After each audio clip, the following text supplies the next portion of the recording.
కాంగ్రెస్ రైతు డిక్లరేషన్ పెద్ద బోగస్ అని ఒక్క హామీ కూడా నెరవేర్చలేదు అన్నారు కేటీఆర్. సీఎం రేవంత్ 4వసారి రైతు బంధు ఎగ్గొట్టారని వచ్చే సీజన్లో కూడా రైతులకు యూరియా ఇబ్బందులు తప్పవు అన్నారు. బోనస్ ఎగ్గొట్టిండు అని బోనస్ కాదు, ఈ ప్రభుత్వమే పెద్ద బోగస్. ఈ ప్రభుత్వమే పెద్ద బోగసు. అలా రైతు డిక్లరేషన్ అంత పెద్ద బోగస్ ఇంకోటి లేనేలేదు. 34 హామీలు ఇచ్చారు రైతు డిక్లరేషన్లో, ఒక్కటన్నా అమలైందా? రైతు బంధు ఇప్పుడు 4వసారి సక్సెస్ఫుల్గా ఎగ్గొట్టారు ఈ ప్రభుత్వం వచ్చారు. అట్లాగే 15,000 ఇస్తామని డైలాగులు కొట్టారు. ఆ ఇచ్చిన ఒక్కసారి 12,000 ఇచ్చినారు.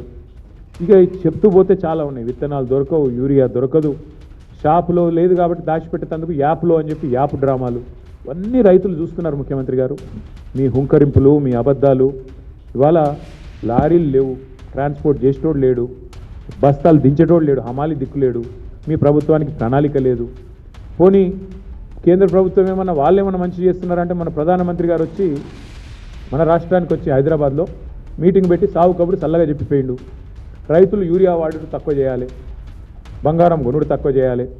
మరి ఆ పెద్ద మనిషి వచ్చి శుద్ధులు చెప్పిండు. దాన్ని బట్టి అర్థమయ్యేది ఏంటంటే నాకు వచ్చే సీజన్లో కూడా తప్పదు.